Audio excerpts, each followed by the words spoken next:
Well, joining me on the show this week is Sky News host Caleb Bond and Radio 2CC Stephen Senatiempo. Now, let's start with you, Caleb. I mean, could that have been more of a flagrant endorsement of this person than what we just saw? I don't even know how to respond to that, to be perfectly honest. I mean, remember during the 2016 campaign, CNN was derided as the Clinton News Network. Well, perhaps in this case they should change to KNN and be the Kamala News Network, because what I just watched there had more mayo on it than a bad burger from McDonald's. Seriously. They have set her up as though she's the second coming of Jesus, and we've got to have Kamala Harris, otherwise the US is going to fall apart, etc., etc. What you would expect from an interview with any presidential candidate is a sit down without the theatrics of all the production value. I mean, they've gone for like it's a doco that you're going to watch on Netflix or something, right? You don't want the production value. You want a hard-hitting journalist sitting in front of someone who's asking to be elected President of the United States, asking hard questions for an hour straight.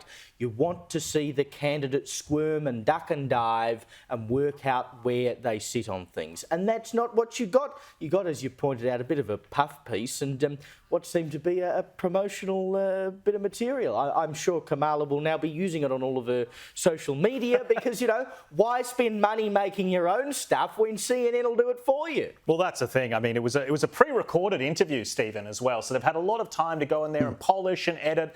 The way that they threw to various clips and sound bites was very strategic. But to Caleb's point, you've got somebody that wants to essentially be the most powerful person in the world, and nobody wants to test her. Nobody has the courage to put it back against her policies.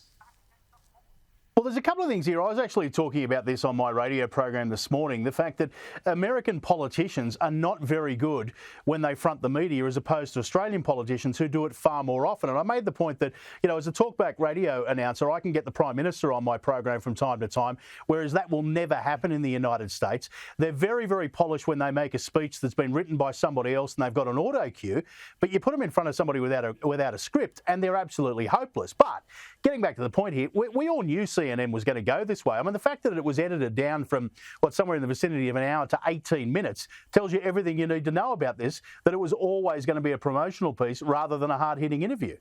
Yeah, and I knew it was, Stephen. And I mean, Caleb, let's bring you in here. I knew it was going to be bad. But the way that they were segueing this music, the crying from the crowd. At one point, they threw up a photograph and they made it, you know, this historic photograph where she's kind of silhouetted by a young woman and tried to make it out as if this was the greatest thing that was happening.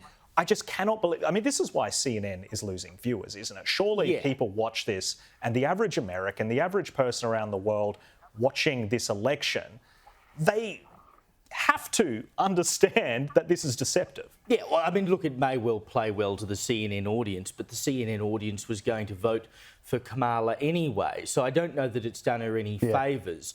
And of course, the strategy you seem to be seeing from a media perspective here is much the same as Biden in 2020, which is, you know, put Kamala in the bunker, don't put her in front of the media because she will slip up.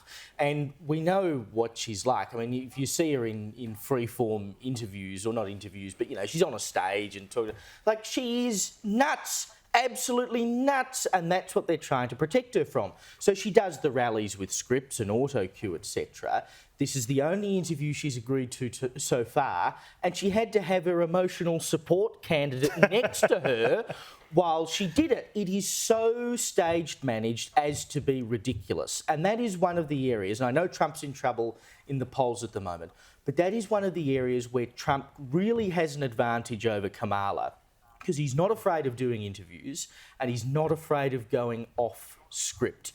And so as the campaign progresses, if we don't see her do any more interviews, she will hope that that is an advantage, but it gives space for Trump to go in and suck up, use the vacuum and suck up all the space that Kamala refuses to fill. Yeah, exactly. And look, Stephen, Kamala Harris's performance, we can critique it all day, but where I actually get a bit angry about this is this journalist, Dana Bash. She had the opportunity to probe.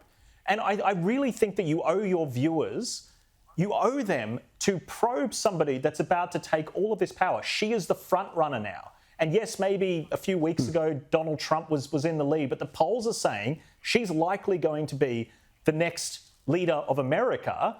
And we're just sitting here just waving her through. I just find it unconscionable. Yeah, but you've got to look at the context of it, Jack. I mean, you think back to the 2019 election when Scott Morrison was running, and, you know, and I'm not particularly a Scott Morrison fan, but the media was en masse saying he cannot win this election, he's gone, it's going to be a Bill Shorten government.